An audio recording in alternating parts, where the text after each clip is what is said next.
Hello my dear friends, I Neha welcome you all once again on my YouTube channel Aim High Tutorials. Friends, today we are going to restart the discussion of modal auxiliaries. In this sequence we are going to discuss the modal auxiliary. First of all we will discuss today the use of shall. What is shall and what are the uses of it. Friends जब भी हम कभी future indefinite के sentences को बनाते हैं तो अक्सर आपने शैल का यूज़ जो है वो आई और वी के साथ देखा होगा. ओके अभी क्या है, अमेरिकन इंग्लिश में आई और वी के साथ भी विल का ही यूज़ होने लगा है. लेकिन अगर हम फॉर्मल इंग्लिश की बात करें, अगर हम एडिक्वेट इंग्लिश की बात करें ग्रामर के पॉइंट ऑफ व्यू से, क्योंकि हम ब्रिटिश इंग्लिश को फॉलो करते हैं, तो हमेशा आई और वी के साथ ये शैल ही यूज़ होना चाहिए, विल नहीं यूज़ होना चाहिए.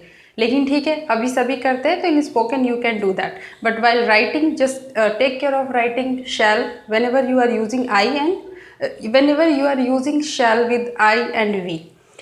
Now let's see with some examples. Example: I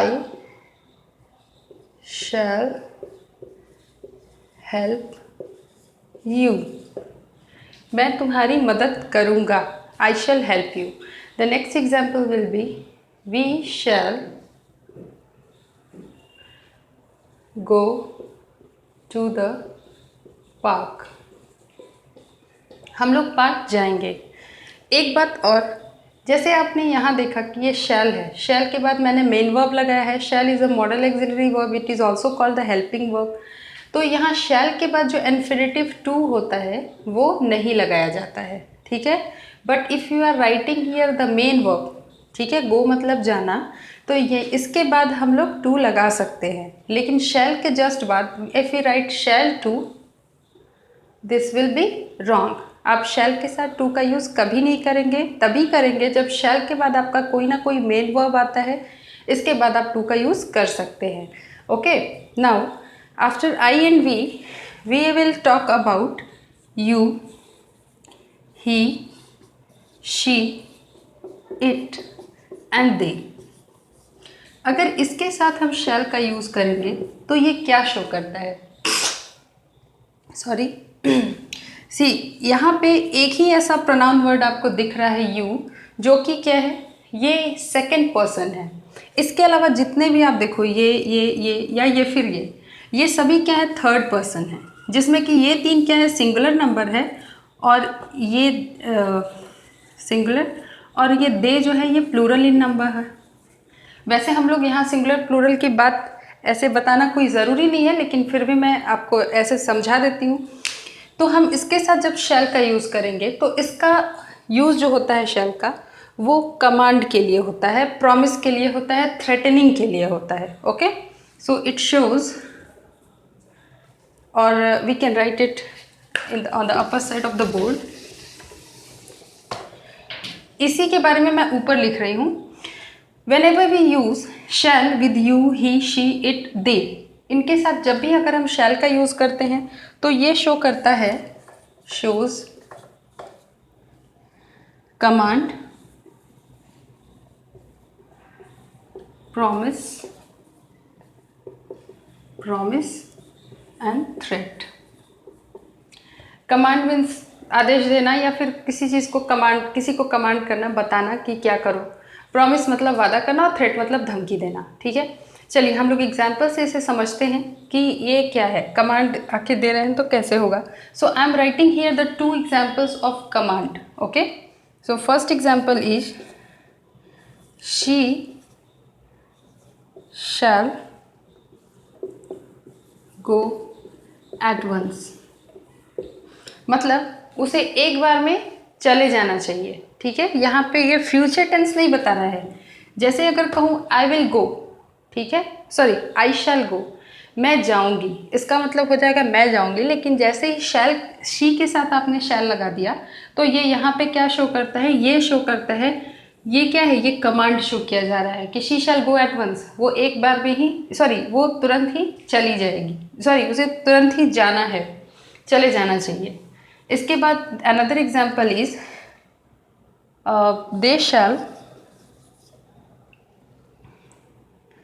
they shell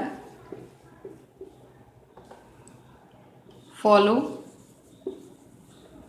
my instructions.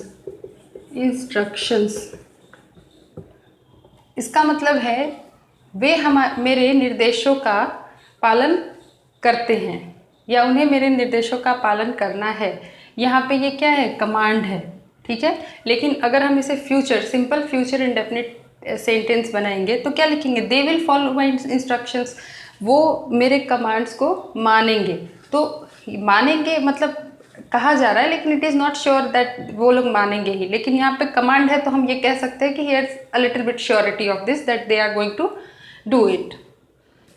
Now the next one is, this was the example of command. While you give command using the word shall, so this was the example, these two examples were of command. Now I am writing here the examples of promise. Okay, the examples of promise will be, first one is they shall get bonus.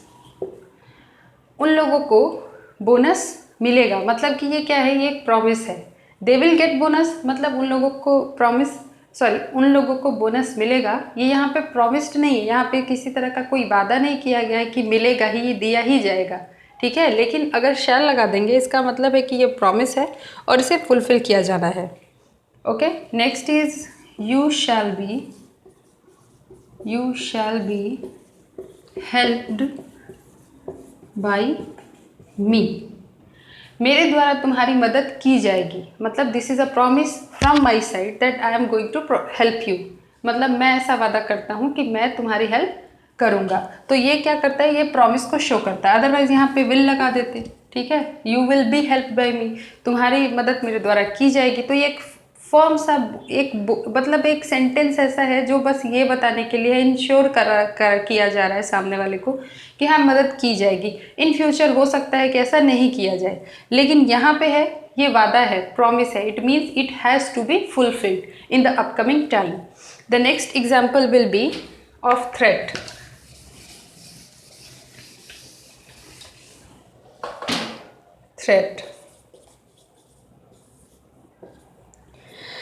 The examples are mind your tongue or you shall be punished। मतलब तुम ठीक ढंग से बात करो वरना तुम्हें इसके लिए सज़ा दी जाएगी, ठीक है। तो यहाँ पे क्या है, थ्रेट है। थ्रेट मतलब धमकी, कि अगर ठीक से तुमने बात नहीं की तो इसके लिए तुम्हें सज़ा दी जा सकती है, तुम्हें सज़ा मिल सकती है। Okay, the next modal auxiliary which we will study and understand is should, ठीक है। सो यूजेस ऑफ शुड, ये इसका यूज़ हम कैसे करते हैं। सबसे पहली बात तो कि ये शैल का, sorry here the spelling is left, ठीक है। सबसे पहली बात तो इसका यूज़ जो है, जैसे शैल का जो यूज़ था, इसका यूज़ जो है ये प्रेजेंट, पास्ट और फ्यूचर तीनों में ही होता है। प्रेजेंट, पास्ट एंड फ्यूचर तीनों में इसका यूज़ हम कर सकते हैं। Future, okay. इसका मतलब है कि जैसे शैल था उसका यूज़ हम सिर्फ और सिर्फ फ्यूचर टेंस में सिंपल के लिए करते थे। आई और वी के साथ जब शैल का यूज़ करते थे तो वो फ्यूचर इंडेफिनिट टेंस में होता था। जबकि अगर हम यू, इट, शी, हे, इसके अलावा किसी भी प्रोनाउन के साथ, हाँ, और प्रोनाउन के अलावा अगर हम किसी भी नाउन वर्ड का भी जो कि थर्ड पर्सन हो, ठीक है, उसके साथ हमेशा हम शैल का यूज़ कर सकते हैं कमांड देने के लिए, ठीक है। जैसे मैंने एक एग्जाम्पल तो दिया था प्रॉमिस के लिए, तो हम लिख सकते हैं workers shall be given bonus, workers को बोनस दिया जाएगा, इट्स अ प्रॉमिस, ओके। तो यहाँ जो वर्कर्स हैं इनके लिए अगर हम चाहें तो प्रोनाउन दे का यूज़ तो कर सकते हैं। This word workers can be replace by the word they, this is a pronoun and this is a noun word. तो हम लोग यहाँ पे ज़रूरी नहीं है कि आप हमेशा प्रोनाउन के ही साथ इस तरह से कमांड हो, प्रॉमिस हो या थ्रेटनिंग हो, ऐसे सेंटेंसेस को बनाएंगे। इसके अलावा आप किसी भी नाउन वर्ड के भी साथ बना सकते हैं, बशर्ते कि वो जो नाउन वर्ड होगा वो क्या होना चाहिए, थर्ड पर्सन होना चाहिए। Okay, now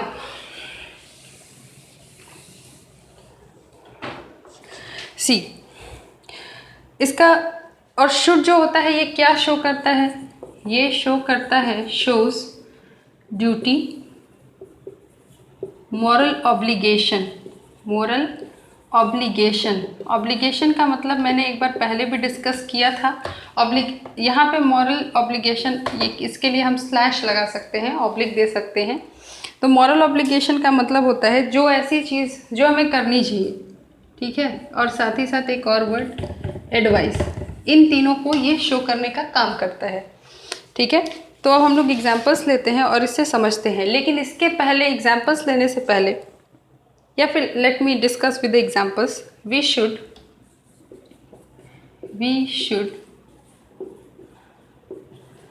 respect our elders.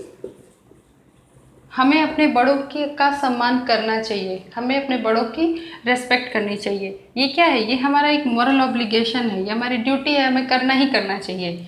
ठीक है, इसके बाद you should take good care of your health, good care of your health. तुम्हें अपने स्वास्थ्य का, तुम्हें अपने हेल्थ का अच्छे तरीके से ध्यान रखना चाहिए। तो ये क्या है यहाँ पे, एडवाइस। पहला जो सेंटेंस है ये ड्यूटी या मॉरल ऑब्लिगेशन को दिखाता है, जबकि दूसरा जो सेंटेंस है वो ये शो करता है कि ये क्या है, एक एडवाइस है, किसी पर्सन के द्वारा दूसरे पर्सन को एडवाइस दिया जा रहा है कि तुम्हें अपने हेल्थ के प्रति कॉन्शियस होना चाहिए और उसका अच्छे तरीके से ध्यान रखना चाहिए। ठीक है, तो नेक्स्ट मैं यहाँ पे एक नोट लिखवाना चाहूँगी। शुड जो है, जिस तरह से मस्ट और हैव जो होते हैं ये कंपल्सन को शो करते हैं, जबकि शुड जो है ये कंपल्सन को शो नहीं करता है। भले ही ये ड्यूटी और मॉरल ऑब्लिगेशन की बात करता है, but it doesn't say that there is a compulsion like must and have. ठीक है, अगर हम एग्जाम्पल ले लेते हैं मस्ट और हैव से, अगर एग्जाम्पल ले लेते हैं, example, you must help him. तुम्हें उसकी मदद करनी है, means this is the obligation. ये ऐसी एक ऑब्लिगेशन है जिसमें कि आप फ्री नहीं है, आपको करना ही करना है, ऐसी सिचुएशन है। इसके अलावा आप लिख सकते हैं you have to help him. तुम्हें उसकी मदद करनी ही होगी, मतलब करना ही है तुम्हें। तो यहाँ पे ये क्या है, ये सेंटेंसेस जो है ये कंपल्सन को शो करते हैं, मीन्स इट इज़ कंपल्सरी। ये क्या है, ये कंपल्सरी है तुम्हारे लिए कि तुम्हें करना ही होगा। लेकिन जैसे ही आप लिखोगे यू शुड हेल्प हिम, तुम्हें उसकी मदद करनी चाहिए, means it is an advice, it is your moral obligation, but it is not hard and fast rule or it is not a compulsion that you need to fulfill this work। ये तुम्हें करना ही है, ऐसा कोई ज़रूरी नहीं होता है। आप चाहो तो करो, नहीं तो नहीं करो, वैसे आपको ये करना चाहिए, इसलिए यहाँ पे शुड लगाया गया है। तो हम यहाँ लिख सकते हैं should doesn't show compulsion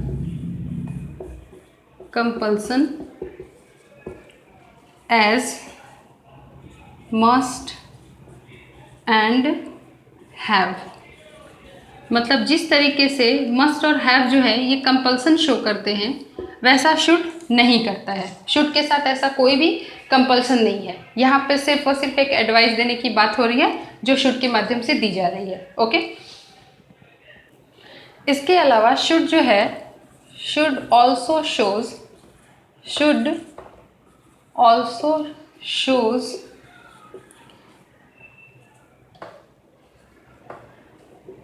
possibility,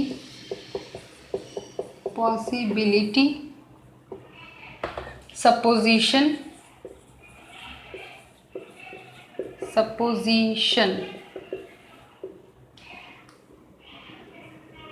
और supposition in conditional clauses,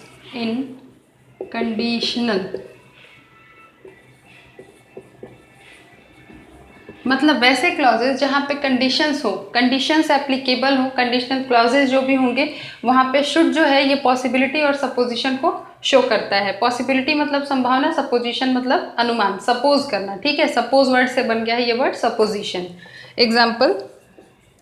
example के लिए हम लिख सकते हैं I should give you the money, I should give you the money if I had it. मतलब मैंने तुम्हें पैसे दे दिए होते अगर मेरे पास होते, मतलब मेरे पास अगर पैसे होते तो मैंने तुम्हें दे दिया होता। इसका मतलब है कि मेरे पास नहीं है। मतलब इन अदर वर्ड्स हम इसे चाहें तो यहाँ पे ब्रैकेट में इस चीज़ को लिखा जा सकता है। इसका मतलब कि जो पर्सन ये बात कह रहा है उसके पास नहीं होगा तभी। तो यहाँ पे क्या है, एक पॉसिबिलिटी है। पॉसिबिलिटी इस बात की है कि पैसे अगर होते, ठीक है, मतलब मान लो कि पैसे मेरे पास होते तो मैंने तुम्हें दे दिया होता, मैं ज़रूर पैसों से तुम्हारी मदद कर देता। ओके ना। अब एक और चीज़ है, शुड जो है, should is always used after list. जब भी हम कहीं किसी सेंटेंस में लेस्ट वर्ड का यूज़ करेंगे तो उसके बाद शुड कंपलसरी हो जाता है लगाना। मतलब शुड का यूज़ करना ही है, सॉरी मतलब होता ही है, करना ही है ऐसा कुछ नहीं है। अगर आप नहीं करोगे तो गलत हो जाएगा, बस यही बात होगी। करना ही ऐसा कुछ नहीं है, लेकिन हाँ ग्रामेटिकल पॉइंट ऑफ व्यू से देखेंगे तो हाँ बिल्कुल करना है इसे। Okay example, work hard, work hard लेस्ट you should fail. कठिन परिश्रम करो, मेहनत करो ताकि तुम फेल ना हो जाओ, ठीक है। यहाँ यू शुड फेल का मतलब ये नहीं कि तुम फेल हो जाना चाहिए तुम्हें, ऐसा नहीं है। इसका मतलब ये है कि मेहनत करो ताकि तुम फेल नहीं हो जाओ, ठीक है। The next modal axillary is will. ये विल जो मॉडल एक्सिलरी है ये आपको पता है कि ये फ्यूचर टेंस में जब हम लोग यू, ही, शी, इट या दे, ये जो भी प्रोनाउन वर्ड्स आ रहे हैं या इसके अलावा जो भी, अगर नाउन भी होता है लेकिन वो थर्ड पर्सन हो, थर्ड पर्सन, तो उसके साथ हम क्या करते हैं, इसका यूज़ करते हैं plus will. Means you will, he will, she will, it will, they will, ये मतलब राम विल, कुछ भी आप करेंगे तो ये क्या करता है, this indicates future indefinite. Future indefinite, ये फ्यूचर इंडेफिनिट टेंस के लिए ऐसे सेंटेंसेस को जब हम बनाते हैं, फ्यूचर इंडेफिनिट के जब सेंटेंसेस को बनाते हैं तो यही स्ट्रक्चर हम रख लेते हैं। जैसे एग्जांपल के लिए you will by a scooter, तुम एक स्कूटर खरीदोगे, ठीक है। तो यहाँ पे ये जो सेंटेंस है ये क्या है, ये फ्यूचर इंडेफिनिट है। मतलब आने वाले समय के बारे में एक बात कही जा रही है कि आने वाले समय में ऐसा होगा, फ्यूचर में जो टाइम आने वाला है उसमें ऐसा तुम करने वाले हो, तुम एक स्कूटर खरीदने वाले हो। लेकिन अगर यही बात हम विल की आई और वी के साथ कर लें, अगर आई और वी के साथ हम शैल को जोड़ देते हैं, अगर इनके साथ जोड़ देंगे तो फिर क्या होगा, अब इसे भी तो कह देंगे ना फ्यूचर इंडेफिनिट टेंस। क्योंकि अभी मैंने थोड़ी देर पहले ही कहा था कि अमेरिकन जो इंग्लिश है या अब तो ब्रिटिश इंग्लिश में भी थोड़ा बहुत इसका यूज़ होने लगा। आई और विल के साथ, सॉरी आई और वी के साथ भी, सॉरी यहाँ मुझे विल लिखना चाहिए था, आई और वी के साथ भी विल का यूज़ होने लगा है। तो अगर हम उसके पॉइंट ऑफ व्यू से देखेंगे, स्पोकन के पॉइंट ऑफ व्यू से, तो वो बिल्कुल करेक्ट है। लेकिन ग्रामेटिकल पॉइंट ऑफ व्यू से देखेंगे तो आई और वी के साथ जब हम विल का यूज़ कर देते हैं तो इसका मतलब क्या हो जाता है, इसका मतलब हो जाता है कि आप किसी भी प्रकार का ये शो करता है, शोज इंटेंशन। इंटेंशन मतलब होता है इरादा किसी भी चीज़ के प्रति। विलिंगनेस, विलिंगनेस मतलब होती है इच्छा। इसके अलावा एक वर्ड और लिख लीजिए, प्रॉमिस, और इसके अलावा एक दूसरा वर्ड हो जाएगा थ्रेट। मतलब अगर आप किसी बात का इरादा रखते हैं, कोई इंटेंशन रखते हैं तो विलिंगनेस, किसी भी प्रकार की आपकी इच्छा है तो, प्रॉमिस वादा है किसी के भी प्रति, किसी को भी कोई वादा है, प्रतिज्ञा है उसके लिए, और थ्रेट का मतलब तो आपको पता है, ये धमकी होता है, ठीक है। तो ये शो करने का काम करता है जब आप आई और वी के साथ विल का यूज़ कर देते हैं। आई और वी के साथ जब आप सेंटेंस में विल को ले आते हैं। एग्जाम्पल के लिए हम लिख सकते हैं, एक एग्जाम्पल मैं जो है यहाँ लिख रही हूँ इंटेंशन के लिए। From school I will go to the park. School से मैं पार्क जाऊंगी, ये क्या है, ये इरादा है। मतलब पहले से ही मैंने अपना माइंड मेकअप कर रखा है कि स्कूल ख़त्म होगा और स्कूल से मैं कहाँ जाने वाली हूँ, मैं पार्क जाने वाली हूँ। Okay, the next example is with willingness. ये एग्जाम्पल जो है वो विलिंगनेस को शो करेगा। I will certainly appear in the exam. मैं निश्चित तौर पे एग्ज़ाम में अपीयर होंगी, मतलब निश्चित तौर पे मैं एग्ज़ाम में प्रेजेंट होंगी। ये क्या है, ये विलिंगनेस को शो करता है, ठीक है। मतलब ये निश्चित है कि मैं स्कूल एग्ज़ाम में अपीयर होने वाली हूँ। इसके बाद एक एग्जाम्पल हम लोग ले सकते हैं प्रॉमिस से। All right we'll come to the party.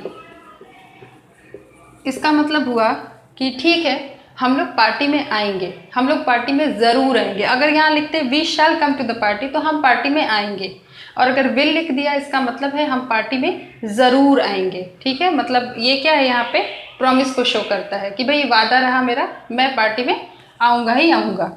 Okay, the next is, इसके अलावा ये और क्या शो करने के काम में आता है। विल जो है ये शो करता है पोलाइट रिक्वेस्ट या पोलाइट इनविटेशन, और you can write just invitation. Polite लिखना कोई ज़रूरी नहीं है। ये पोलाइट रिक्वेस्ट या पोलाइट इनविटेशन के लिए भी यूज़ किया जाता है। जैसे एग्जांपल के लिए ले सकते हैं, will you pass me the salt please. क्या तुम सॉल्ट पास कर दोगे, क्या तुम मुझे सॉल्ट दे दोगे, पास कर दोगे, ठीक है। तो यहाँ पे जो है ये क्या है, ये प्लीज़ वर्ड लग गया। इसका मतलब क्या है, यहाँ पे एक पोलाइट हम्बल रिक्वेस्ट है, ठीक है। तो ये पोलाइट रिक्वेस्ट करने के लिए, पोलाइट इनविटेशन के लिए भी यूज़ किया जाता है। जैसे पोलाइट इनविटेशन के लिए लिख सकते हैं, will you have some T.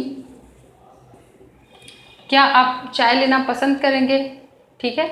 ये क्या है, एक इनविटेशन है भाई, इनवाइट ही तो किया जा रहा है ना कि तुम थोड़ी सी चाय पी लो। तो यहाँ पे सिंपली ये नहीं कहा जा रहा है कि तुम थोड़ी सी चाय पी लो, बल्कि सामने वाले से ये पूछ लिया जा रहा है कि क्या तुम चाय पीना या चाय लेना पसंद करोगे या नहीं करो, मतलब नहीं करोगे ऐसा नहीं है, चाय लेना पसंद करोगे, ठीक है। तो ये क्या है, पोलाइट इन्विटेशन है। इसके अलावा अगर विल हैव के साथ पास्ट पार्टिसिपल आ जाता है, will have plus past participle,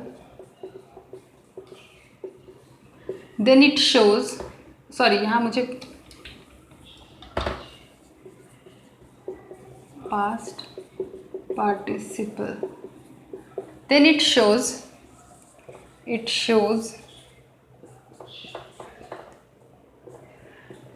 देखो, जब विल हैव के साथ पास्ट पार्टिसिपल हो जाएगा तब ये क्या शो करेगा, ये शो करता है लाइक्लीहुड। लाइक्लीहुड का मतलब होता है संभावना।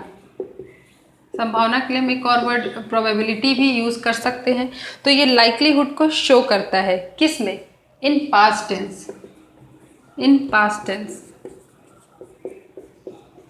ठीक है। मतलब इस बात की संभावना है कि जो कार्य अभी थोड़ी देर पहले या भूतकाल में जो कार्य किया जाने वाला था वो कर दिया गया है, लेकिन इसकी संभावना है। यहाँ श्योरिटी नहीं है कि ये काम हो ही चुका है। श्योरिटी तब होगी जब हम किसी भी बात को लेके इंश्योर हो जाए, कि मीन्स अश्योर्ड हो कि हाँ दिस इज़ डन। लेकिन ये जो है ये शो कर रहा है कि पॉसिबिलिटी है कि हो गया होगा, लेकिन शायद नहीं भी हुआ होगा, ऐसा नहीं कह सकते हैं। जब हम संभावनाओं की बात करते हैं तो वहाँ क्या होता है, रेशियो वहाँ 50-50 हो जाता है। अगर मैं कह दूँ कि शायद ऐसा हो सकता है, शायद आज बारिश होगी, इसका मतलब हुआ कि 50% चांसेस है कि बारिश होगी और 50% चांसेस ये हैं कि बारिश नहीं होगी, because it is just an assumption, it is not certain. ये सर्टेन नहीं है, निश्चित नहीं है, तो इसलिए यहाँ पे सिर्फ और सिर्फ हम अनुमान लगा रहे हैं। ओके, तो एग्जाम्पल इसके लिए लिख सकते हैं, sorry, she will have posted the letter, मतलब उसने पत्र को पोस्ट कर दिया होगा, मतलब उसे जो चिट्ठी दी गई थी या जो भी पत्र था उसके पास, उसने उसे पोस्ट कर दिया गया होगा। इसका मतलब तो यही होगा ना, प्रोबेबली शी पोस्टेड द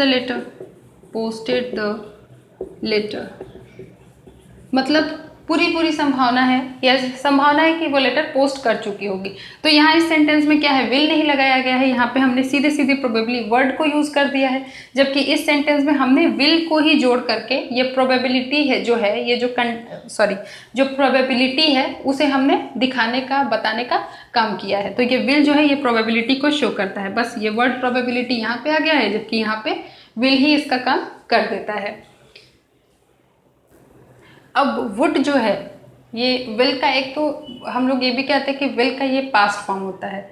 दूसरी बात, जब हम रिपोर्टिंग स्पीच, कभी भी जो रिपोर्टिंग स्पीच होती है, अगर उसमें सेंटेंस में शैल या विल आता है, शैल और विल दोनों में से कोई भी अगर एक आ जाता है, तो जब इसे रिपोर्टेड स्पीच में उससे कन्वर्ट करते हैं तो वहाँ पे शैल या विल दोनों को ही वुड में कन्वर्ट कर दिया जाता है।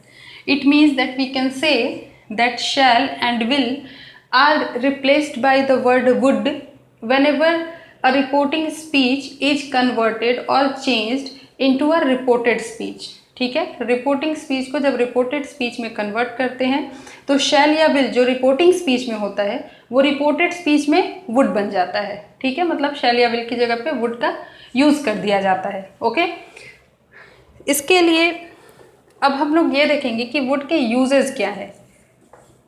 ठीक है, यूजेस भाई वुड के क्या हैं, तो ये क्या करता है, पोलाइट इनविटेशन।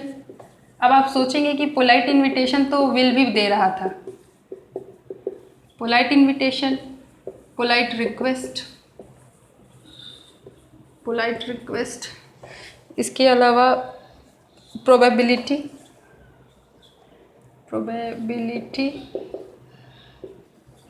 या फिर गेस मतलब भी तो अनुमान लगाना ही होता है। अब देखिए, ये पोलाइट इनविटेशन या पोलाइट रिक्वेस्ट जो है ये विल के साथ भी आया था, लेकिन विल जो क्या है ना वो थोड़ा सा इनफॉर्मल है। जैसे मे और माइट में हम लोगों ने देखा था, कैन और मे में देखा था, तो ये यहाँ पे जो है ये थोड़ा सा ज़्यादा फॉर्मल हो जाता है। ठीक है, थोड़ा सा ज़्यादा ये फॉर्मल हो जाता है, मतलब जब ज़्यादा पोलाइटनेस दिखाई जाए। ठीक है, मतलब विल से ये थोड़ा सा ज़्यादा इफेक्टिव होता है, इसका इम्पैक्ट इन्फ्लुएंस थोड़ा ज़्यादा होता है विल के कंपैरिजन में। जैसे एग्जांपल के लिए मैंने अभी थोड़ी देर पहले वो एग्जांपल दिया था, लेकिन ठीक है, again I will write here, would you, या फिर कैन आई चेंज इट और leave it, would you like to have a cup of coffee, क्या आप एक कप कॉफ़ी लेना पसंद करेंगे, क्या आप कॉफ़ी लेना चाहेंगे। ये क्या है, इनविटेशन है। ठीक है, इनविटेशन मतलब हुआ भाई सामने वाले से आपने पूछा तो सामने वाला येस या नो में जवाब देगा, आपका काम है इनवाइट करना, येस या नो कहना उसका काम है। तो आपने ये नहीं कहा कि have a cup of coffee, ठीक है, आपने ये नहीं कहा है क्योंकि अभी आप पूछ रहे हैं। Have a cup of coffee मतलब आप लेके प्रेजेंट हो चुके हैं वहाँ पे। अगर आपने पूछ दिया है मतलब अभी आप इनवाइट कर रहे हैं, पूछ रहे हैं सामने वाले से कि are you interested in this और not, do you want to have it और not. Okay, the next example is polite request. So we can write, would you mind closing the window, क्या आप विंडो बंद कर देंगे, क्या आप खिड़की बंद करना आपको बुरा लगेगा। इसका मतलब है, इसको अगर हम सिंपली कहें तो यहाँ हम लोग लिख सकते हैं प्लीज़ क्लोज द विंडो, मतलब कृपया खिड़की बंद कर दीजिए। यही तो कहना चाह रहे हैं ना इस सेंटेंस के माध्यम से। इस सेंटेंस के माध्यम से भी यही कह रहे हैं, बस सामने वाले से पूछ ले रहे हैं कि तुम्हें बुरा तो नहीं लगेगा। तो आप किसी से ऐसा पूछेंगे तो वो थोड़ी कहेगा बुरा लगेगा। तो यहाँ पे इस सेंटेंस को हम इसके द्वारा रिप्लेस कर सकते हैं, इसकी जगह आप इसको भी यूज़ कर सकते हैं, दोनों ही ठीक है। लेकिन हमें वुड का यूज़ करना है, तो इसलिए वुड का यूज़ करने के लिए ये सेंटेंस जो है परफेक्ट रहेगा। हम लोगों ने पोलाइट रिक्वेस्ट, पोलाइट इनविटेशन देख लिया। अब बारी आती है प्रोबेबिलिटी या फिर गेस, मतलब आप संभावना बताते हैं, पॉसिबिलिटी बता रहे हैं किसी चीज़ की, या आप गेस कर रहे हैं, अनुमान लगा रहे हैं। जैसे मान लो क्वेश्चन पूछा गया what is the number of students in this class, इस कक्षा में छात्रों की संख्या क्या है या छात्रों की संख्या कितनी है। तो आप गेस कर रहे हैं तो आप क्या कह सकते हैं, इट वुड बी 65। आप कह सकते हैं कि इट वुड बी 65। जैसे ही आपने कहा, आप अगर कहते हैं 65, it means that you are sure कि 65 स्टूडेंट्स हैं। लेकिन जैसे ही आपने कहा इट वुड बी 65, इसका मतलब you are not sure about the number of students present in the classroom, you are just assuming the number. This is the assumption. The number you have told here is the assumption. According to you, the number of students present in this class may be this. इतना हो सकता है, this is not sure and certain कि ऐसा है। Okay, the next till is, इसके अलावा ये शो करता है determination